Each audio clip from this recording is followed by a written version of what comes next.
Welcome to Nintendo Dispatch, your weekly Nintendo podcast covering all things from the world of Nintendo. I am James Montemagno. And I'm Michael Rivat. How's it going, buddy? It's going good. I just got back from a little camping. Nice. I did not bring my Switch, though. Oh, that's right. When you told me you were going camping, I was like, you're bringing your Switch. It makes, great fireside chat, Yeah. Well, I'm actually glad I didn't because it poured this whole weekend. So my phone got drenched. It is currently in a bag of those little beads, hopefully drying out. And I'm happy my Switch is not alongside that. That would have been a disaster because all of your game saves, gone. Gone. Totally gone. That is my fear of traveling so much with my Switch and plugging into a lot of foreign outlets is I always have fear that something's going to short circuit or go wrong and then my 100 hours of Zelda just vanquished. Yeah, it's definitely a real problem that they need to fix soon rather than late. And I'm hoping at E3 we do hear a lot about the online announcements and some of that game save stuff. But we'll save that, of course, for another show because there's tons of announcements. So, Michael, why don't you just kick it off? Yeah. So one of the big things I think dozens of people are going to care about is that Miitomo is being put to rest. Nintendo's, I guess, social networking app would be a good way of putting it. Some people may call it a game. Some may more social networking, but it's closing down. Now, I don't know about you, but this is something that I played for a solid day and a half. And then I was completely over it. And it's shutting down May 9th. So the day this podcast comes out, that'll be it. It'll be gone. It'll be a thing of memories. Are you sad about this? Is this something that you care too much about? No, not too much. What's interesting to me is our Mii characters have been around since the early Wii days. I remember crafting them for the 3DS. I remember crafting them again for the Wii U and figuring out how to transfer things to my remote to do this. And I guess when I look at this announcement that they're shutting it down, they're also apparently building an online Mii maker tool. So apparently Mii's will live on. Do they need to live on? I'm not sure. Well, that was my thinking as well. It's kind of, what is their point? What is the thinking? So May 9th, we're no longer able to use Miitomo. All services cease to exist. Later in the month, this Mii maker tool will be coming out where it will be browser based. So I guess you go on Nintendo.com and then log in there, and I'm assuming it's going to live there somehow. But what's the point? Everything else that used the Mii has kind of been either, closed down or hidden, like on the Switch. You can make a Mii there, but it's a process to get to that. So just let it go. What are people even using them for anymore? What I really liked about the Wii specifically with the Miis, or that the Miis and all your friends and on the 3DS, where they would show up in your game when you were playing it. Here's my thought before we kind of jump topics on this. So I'm curious if the Miis and this online Mii tool and perhaps a new Switch Mii maker tool, because it does have a browser, I wonder if this has bigger plans into the online service. Maybe, I guess we'll see. Yeah, I also uninstalled Miitomo pretty early on because that was the initial offering from Nintendo to get into mobile, and we'll talk about mobile in a little bit later on this podcast. But I would love to know if any of our listeners were still addicted to Miitomo, and if it actually was a social network for you or not. I would love for you to email us in. Go to nintendodispatch.com for sure. What's more interesting this week, for me at least, is that Nintendo's being sued yet again. This is not the first time Nintendo's been sued over all sorts of different things. If you remember, the Wii, for the motion controls, were being sued and all sorts of different things. But Gamevice, which is a company that makes attachments for mobile phones and tablets, controller attachments, is suing Nintendo over the Switch. Go figure, because they say that the Switch infringes on their patents of attachable tablet controllers. If you go to the Gamevice website, these are not necessarily the most elegant devices. They look okay. It's what I think a lot of people wanted or imagined the Switch was going to be, which is, hey, just slap some controllers on a mobile device and go. Again, that's not what a Switch is necessarily. Yes, it runs an X1 Tegra processor, but it's much more than just a mobile phone. And people, I don't want to have all these attachments carrying around with me. But it's interesting. Microsoft's been sued before for controller patents. PlayStation's been sued for patents. Everyone gets sued for patents. So I don't think this is necessarily a huge deal, but it is of newsworthy. And of course, Gamevice wants Nintendo to stop selling Switches and recall and do everything and call them all back, stop selling systems and give us all the money. Mm-hmm. I don't know. For their peripheral that nobody ever bought or uses. I guess so. That makes total sense. Yeah. But so let's kick it up because that's kind of like a downer, I guess. I don't know. I think that Nintendo will be just fine. Our Switches will be just fine. Don't worry about it. Because there's some awesome new announcements that make our Switch come to new platforms and some new games. I'm really excited for this game is Ikaruga. This is one of my favorite shmups, so shoot 'em ups. It's like bullet hell, ridiculous. I love this game. I played it on my GameCube tons. I remember actually importing the Japanese version to play on my GameCube, and this is coming to the Switch on May 29th. It's coming this month, and I love this game. It's really cool because the ship, based on the bullets that are light or dark, you have to flip your ship around to suck in the energy. It's a classic game, and it's only going to be $15. I cannot believe this is coming. I'm so excited. I'm right there with you. I think we may have even played this together. I know I've seen this. It was never a game that I owned, but I love the idea of it, and I'm also looking forward to it. Also, in good news for anybody that has a Switch Pro controller, Steam is now going to be compatible with that controller. Now, for me, I've done this before. I've had my Xbox controller and a PlayStation controller that I've used for Steam games. Now you're going to have it built in that you can do Switch. So it may not be a big deal for anybody that's already using those other controllers, but I do think it's a big deal for Switch Pro controller users and Steam because now it's so much easier for all of us to be able to play games. I think it's a cool update. Yeah, and if you actually look at some of the releases that we're going to be talking about, many of them are sim shipping on both Switch and Steam, which means you can use your same exact controller for both your Switch and for your PC. And to me, that's actually a big win when we think about these games coming out on multiple systems. So it's something that I think of in my back of my mind because the X, Y, and the A, B are a little bit different on all the controllers. So I prefer just here it is, and it'll be built into the Steam system. I also think it's pretty telling of the overall acceptance of Nintendo Switch, right? Yeah. Like Steam acknowledges the fact that this is becoming a powerhouse. It's becoming a juggernaut, and they want to make that connection. That's a good point. I didn't think of it like that. But yeah, it makes complete sense that it's a big, bold statement that they're putting actual development effort. Some program manager or product manager said, the Switch is so important that you need to go make official UI specs and official integration into the Steam client. So yeah. The last thing that I'll talk about before we get into the new releases is, of course, a Nintendo Labo. Some interesting news came out this week of, is it selling like hotcakes like me and Michael thought, or how well is it doing? And I've actually talked to a lot of friends that bought Labo, super enjoyed it. Apparently you can still buy them everywhere in Japan. I haven't gone to a Target or a Walmart recently to see if there's stacks of Labos sitting around.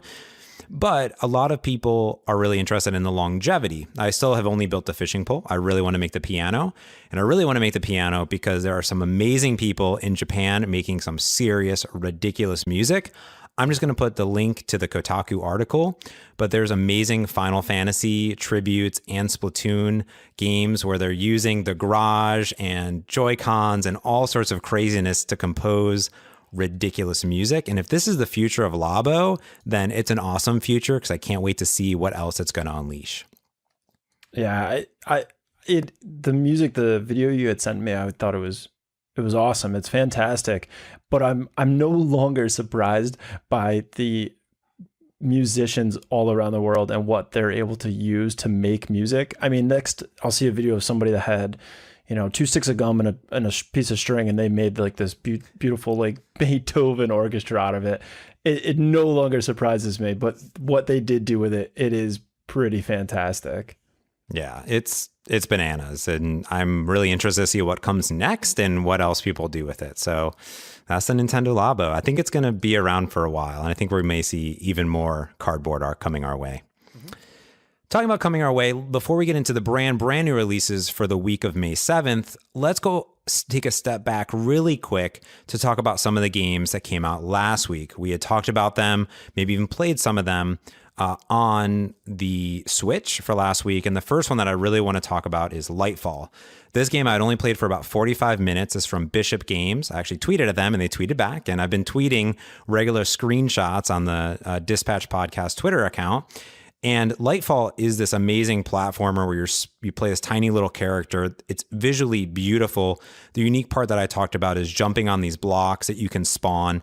What's interesting here is that the game is relatively short. I maybe played it for about 4 or 5 hours to get to the end boss. And I could go back and do speed runs. The end boss took me 2.5 hours to beat because it's a one-shot kill.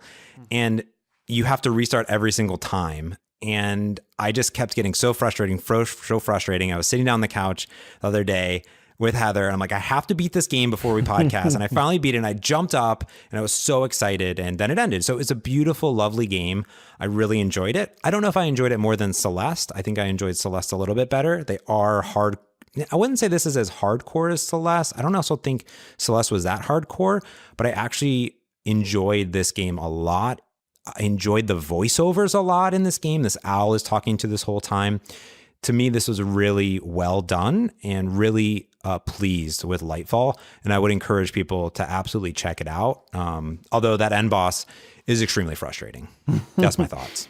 So we have another update about 12 Orbits. The creator of 12 Orbits actually had reached out to us and offered us game codes. So we're going to be playing this game and putting together a review for most likely next episode. We just wanted to update everybody, let everybody know that that's coming, and just to put that out there. Yeah, and 12 Orbits we were going to talk about last week. It's a cool $2 game for 2 to 12 players, and we wanted to put a lot more time into it because Roman is this awesome dude that just emailed us and it was like, hey, saw in some show notes from last week, and we wanted to put more time in it only because you have to have multiple players to have it really shine. But for a $2 game, I played it for a little bit. It's pretty cool, but I want to get more time onto it. Yeah.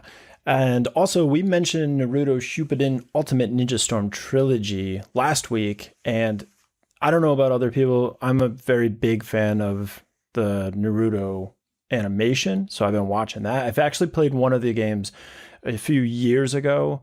This version for Switch has 3 games in one, and it is right now considered one of the best sellers on Switch. So we just thought that was fantastic. And it's on my must-buy list, so that will be coming up soon in one of the games I'm playing. So let's jump into this week's release and updates. And I have to start off with good old Zen Studios and PinballFX 3. I'm a big PinballFX 3 person. I love pinball. I can't help myself. I love it on the Switch. Zen Studios, I've been playing their games since the original PinballFX and before that. And they just came out with this amazing, huge update. I think it's absolutely substantial for PinballFX 3. I saw this come up in my news feed, and I'm linking to the article, but in the news feed of your Switch, it actually has a lot more information. The biggest and baddest and amazing part of this is that they've updated both tablet mode and TV mode to 60 frames per second, which is huge in pinball. Additionally, on TV mode, it comes in full 1080p, full HD when docked, and they've upgraded all 30 plus tables on the Nintendo Switch. It also brings in a whole bunch of new matchup leagues, some new notifications. They've updated the local high scores. They have some new leaderboards and a bunch of new quick play options. I got to play this because I've been playing this since it first came out. It's a night and day difference. It feels like a whole new game. It's probably automatically updated already on your Switch. This is the best pinball game. I love PinballFX 3, and I'm really excited to see Zen Studios release this. And I really hope that that they release some Star Wars tables soon. That'd be awesome. Yeah. Okay, so the next game I'm very excited for. I was actually looking forward to. It was supposed to be released, I believe, maybe last week, and then it was postponed due to some of the I guess the attacks that were happening in Canada with the individual that drove down the sidewalk. So they've pushed this back until this week, but that's Death Road to Canada. So you and I have played this game briefly maybe last year. It's coming out on the Switch, and I guess it would be considered like an action adventure type game, 2-player. I think it's 2-player local co-op though only. And you essentially you're moving, you're trying to work your way to Canada, and these it's a pick your own adventure basically. So this text will come up saying, okay, you need to stop. Do you want to stop here, here, here, and here? You pick that location, and then you have to battle some sort of enemy. And perhaps you made the right choice, perhaps you made the wrong choice. And then if you do, that's it. Game's over. Yeah. And it is hysterical. It was a lot of fun to play together. I'm so excited to be playing this again and to play it on Switch. Yeah, I'm going to pick this up again. I was a Kickstarter backer of this game. The team is really awesome. They worked on it for a long time, and it's also fun if you don't have someone and I went on Twitch and I was Twitch streaming this, and I just asked the Twitch stream to pick where I go next, and they would just say A, B, or C, and then I would go. And it was really fun because I haven't played a game like this in a long time, where it's a pick your own adventure type of thing. So I'm interested to see how the Switch version comes out. And then this week, which I'm really excited for because there was a demo, Michael, on the eShop of an upcoming game.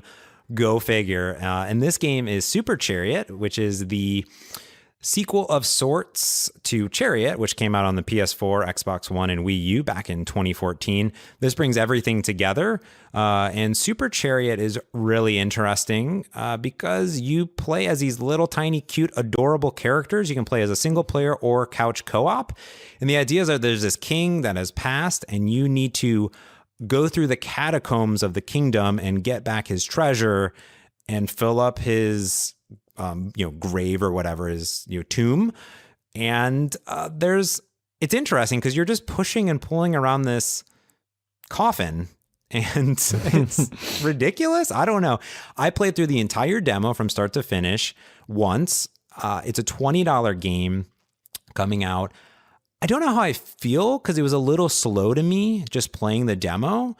I also didn't get to experience couch co-op, and I know you didn't either. So I think that would really impact how I felt about it. But the controls came very natural to me. I ended up pulling the coffin or chariot the entire time. I did that most of the time as well. I pulled that thing all over the place. Yeah, it was pretty good. I don't know. What'd you think of the trailer or the demo? Because you played through it. I played the demo. I liked it. I love the art style. I love the humor that's in it. The voice over talent is excellent.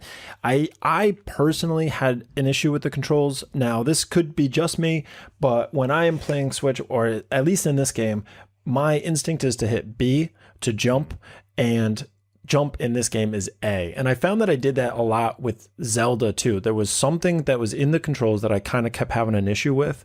I believe the Switch does it differently than maybe Xbox and PlayStation. So by instinct, I always hit B, like the lower button. And in this game, it just kind of like teleports you back to the respawn spot. Not a huge deal. It took me just a couple times, but it was something that I was like, God, that's really frustrating me.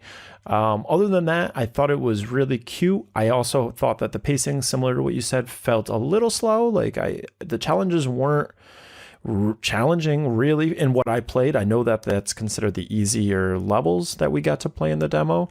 But I think it was really beautifully done. I'm just not. It's one of those, I might have to see it and look into it a little bit more if it's something I'm going to commit and buy.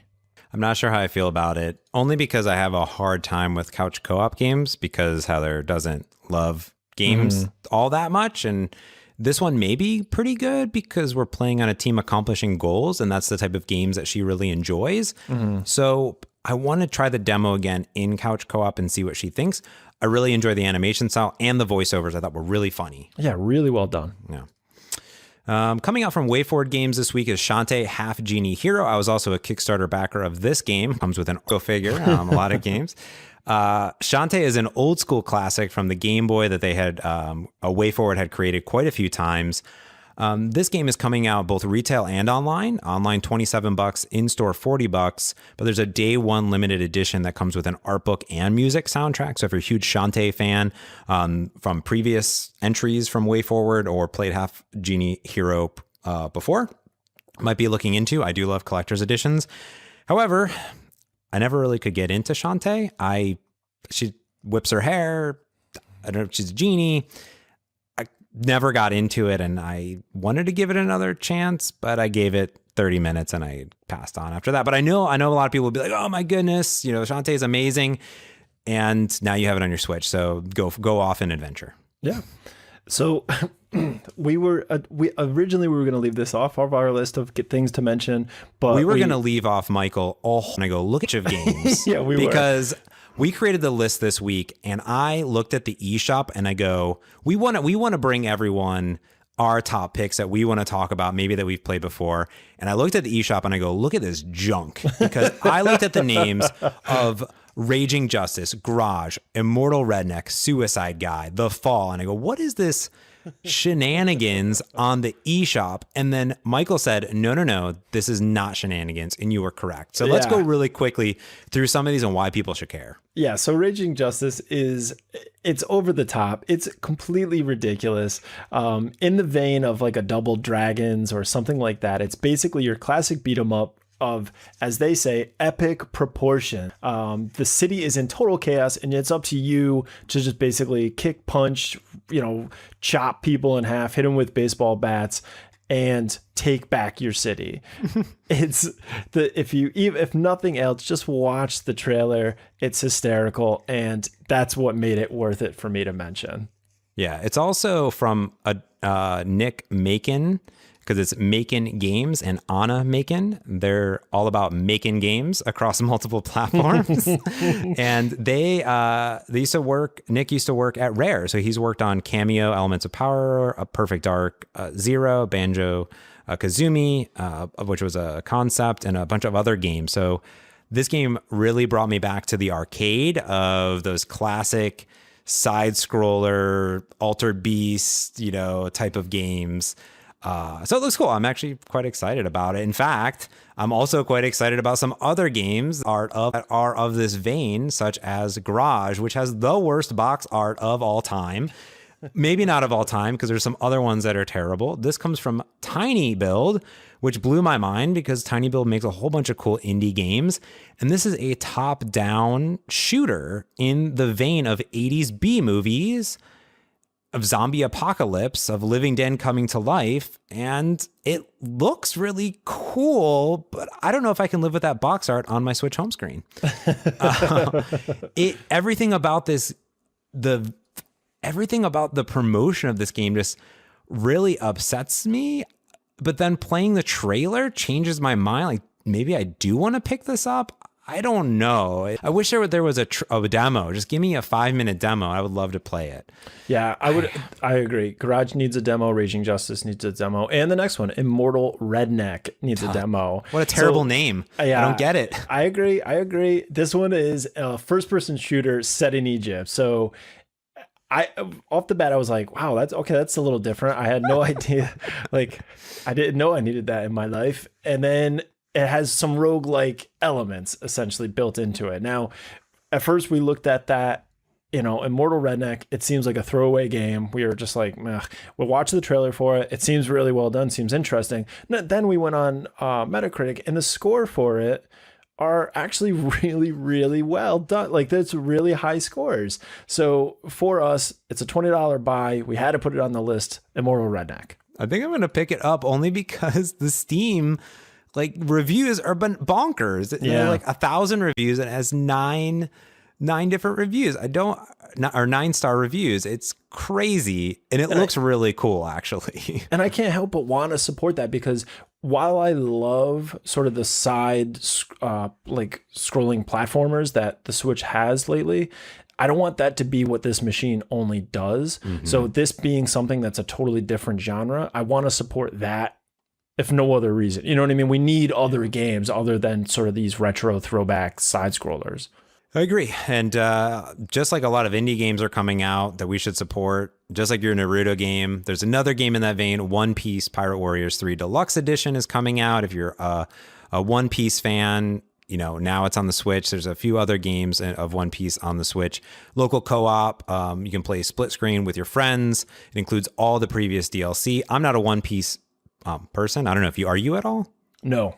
No, I'm not. I know that there's some crazy stuff because I played some of I think Project X or whatever, the fighting game that came out for the DS or 3DS back in the day. I picked up that. It was a crossover, had some really cool One Piece characters, which was intriguing. But this is kind of one that doesn't really fall into the indie scene, but kind of falls into the niche. If you like this stuff, you're going to buy it. Just like Naruto. If you like Naruto, you're probably going to buy Naruto. And if you like One Piece, you'll probably pick up One Piece. And it's a $40 game. So probably worth picking it up if you really like it, because it comes from both Bandai and Koei Tecmo, which is really some really bang up developers there. So many games. There's so many. So the next one we have is a $8 buy, Suicide Guy. Watched the trailer for it, and it totally, when I saw the title, Suicide Guy, I'm like, oh man, this sounds like a depressing title. The game is nothing like that. Essentially, you're a protagonist that can't wake up from his dream, and it's a first-person action puzzle game. It seems to be very funny, very bright, but I think in order to get you to wake up from the dream, I think you have to keep trying to kill yourself. I think that's where the name comes from. I don't know. But it looks kind of quirky and funny and weird, but I think it's for a very specific person to want to play that. That's my take. Yeah, this game, I couldn't figure out by the trailer. There's no demo. Very similar to the next game, The Fall, which is a game that The Fall Part 2 came out last year on the Switch. And this is a re-releasing of the original. To me, it feels it's a side-scrolling platformer. It looks like 2001: A Space Odyssey. Again, I can't figure this game out. It came out way back on Wii U in 2014 and the Xbox and PlayStation 4 in 2015, but it has an 80% on Metacritic, so I literally cannot figure this out at all. I don't get it. They're rated. Have you played these at all? This one. No, I haven't played this, but I had seen it. It's funny because earlier today I went through my wish list and was kind of putting things in order of their rating, and The Fall was on my wish list. I've played games like Soma and a few others that are very atmospheric, sort of sci-fi games. In this one, basically, you are a person wearing a very high-tech suit, and something happens to you and the AI takes over and is trying to save you. So the AI, you are playing essentially as the AI that's animating the suit with a body inside of it. And you are trying to get somewhere to save the person. And it seems like you meet other AIs and other things happening.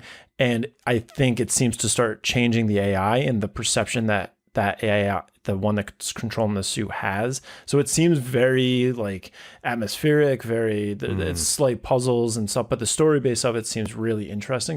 It is weird that part 2 came out, but before part 1, but I'm definitely going to pick it up. And for $7, you pre-order it. It comes out, I think, on the 10th.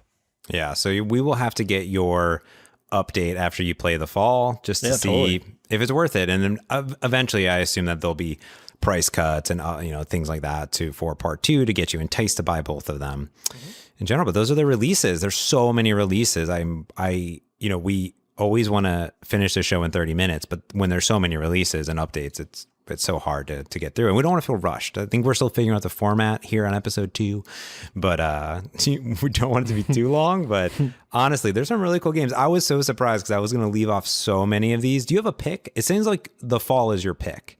Of this, The Fall is my pick, and then followed up with Death Road. My pick has to be Death Road because I've played it before. Super good. And honestly, I think I'm going to pick up, I'm torn between the garage. I'm going to pick up Raging Justice because stupid. It looks amazing. And it's priced at $13.50 or like $13.49, I think it was on the store, which I find it just is in line with how ridiculous this game is. So I think we have to pick it up. You have to. All right. Well, this week also some other news that was really interesting that we didn't talk about because I wanted to save it for our topic of the week that we can kind of discuss here, which is Nintendo's getting into mobile. It's they have released many games. I'm a huge Super Mario Run fan. I did play Fire Emblem quite a bit, and they're releasing more and more, especially with some things like Mario Kart coming out. But there was a huge thing that was announced last week, which is that they're partnering with a mobile games company called Cygames. If you've never heard of Cygames, they made one of the most popular mobile games in Japan called Grand Blue Fantasy. It was so popular that one of my favorite developers, Platinum Games, who created Bayonetta and a lot of other amazing games, are doing a spin-off title for the PlayStation 4. Well, what's interesting here, they're making a brand new RPG called Dragalia Lost. I'm going to probably say it wrong. Dragalia Lost. I watched the trailer for this. It looks actually really good. I like RPGs. This is only coming out to Japan, Taiwan, Hong Kong, and a few other regions in the summer. But it had me thinking of Nintendo and mobile. They've been slowly creeping in. This is a new IP, something that does not exist in the Nintendo ecosystem. Yeah, Miitomo, that was still in the Nintendo ecosystem. Animal Crossing is, of course, in there. But does this mean that we're going to see new IP first start in mobile to trickle, or does it come, how does it work? And I wanted to get your thoughts and discuss Nintendo in mobile in a nutshell and what this announcement means. We've had conversations about Nintendo and mobile quite a bit. And my take on Nintendo with mobile so far hasn't been that they've been overly successful. I mean, I know that sounds crazy with Pokemon Go being the hit that it was, especially when it initially launched. And I know there's people that love some of the offerings. Like Super Mario Run, I thought was really well done. In my opinion, that was one of my favorite Nintendo games that came out for mobile. I just thought they missed the mark initially with the cost that they set that at. It just seemed like it seemed like they really didn't grasp the platform 100%. And they just said, well, it's a Nintendo game. We want, top dollar for this game. And it was fun, but I think it turned a lot of people off. I think it was very committed, very much Nintendo fanboy to buy into a game that's priced that high. Animal Crossing Pocket, I don't really care for them. I think Mario Kart's going to be a hit. I'm excited at the idea of a new IP that even goes direct to mobile. I mean, as much as we love Switch, everybody's got I can't say it, but I would say a vast majority of people have a smartphone or a phone that's capable of playing one of these games. And I think that's exciting. What I really want to see is either some new IP or connected IP. For instance, the Mario Kart. I would love to see some connection between a Switch version and a mobile version. Very similar to Fire Emblem. Why isn't there a Switch game where there's some online connectivity that bring these worlds together? Because while I do bring my Switch with me, I'm not always bringing my Switch with me. And it'd be really enticing to have Mario Kart on my mobile device and Mario Kart on my Switch. And while I'm gone, I can pick up, not that it's the same game, but there's some shared interest. I don't know what that would be in a world, not like a companion application, but something that would entice me to play on both my mobile device and my Switch. Because when I'm at home, I don't want to play games on my mobile device. I just don't want to do it. It doesn't interest me at all. But when I'm on the go and I'm on my bus or I'm in an airport and I don't want to bust out my Switch or I forgot it at home, which happens from time to time. Don't get too mad at me, but I don't always bring it with me everywhere, but everyone does have it. And I agree. I think Mario Run is a game that I actually want on my Switch. I would love to have that on my Switch. It'd be amazing. But I would be really interested to see some new IP that maybe bridges the gap, comes over. I can transfer some state or I can unlock some shared something that would entice me to play in multiple devices, because that would really bring Nintendo's bottom line up. So to me, that's what I want to see Nintendo go to. And I'm totally cool with new IP all the day. Even if it doesn't come to the US, I want to see all the Nintendo invest in new things. Because if this is a huge hit, maybe that will spawn some awesome RPG. I mean, I'm not a huge RPG player, but there's tons of interest. And who doesn't want to see more new games coming to the Switch at some point? Well, who's to say that it can't even be the same? Like, I mean, this game is going to be coming out, I'm assuming, to the US at some point. And maybe not initially, but it will be here. But if we're talking about Mario Kart, you can have Fortnite. Fortnite Mobile can play with Fortnite PC and Xbox. Like you can play each other at the same game, but that's free. You can't. Nintendo's never gonna give away a free Mario Kart game on the Switch. They're gonna have to make it free to some extent with loot crates or something on the mobile. That's what they did with Fire Emblem, and that's the struggle. There's no way they're gonna do it. PUBG Mobile is free. PUBG on the PC and console is paid, but it's the same. Now, I could be wrong though. PUBG may be different in the fact that there may not be crossover play. I have to check on that because that may be the difference. But Fortnite definitely has crossover play. I've played people on mobile while I was on console. So I think that there definitely could be either a companion where maybe you buy the Mario Kart game and then you are able to do something on the side as a companion app, or why not make it so that there is some sort of, I don't know. But yes, I'm totally agreeing with you in the fact that Nintendo needs to embrace this entire platform that they can put out quality games on. And even if there isn't crossover, why not cater to another market? It's only going to make you more appealing. If somebody's playing a mobile game that they love on their phone, there's more likelihood that they'll say, well, maybe I'll buy into this Switch, or maybe I'll buy into something else, because I love what they're doing. Yeah, I agree. They can use it as a tool to sell more Switches. That definitely, I think, is where they need to go to, because that Nintendo brand is strong. And then if that IP starts on mobile and then transitions into Switch, you're likely to actually pick up a Switch to play that game. Sure. All right.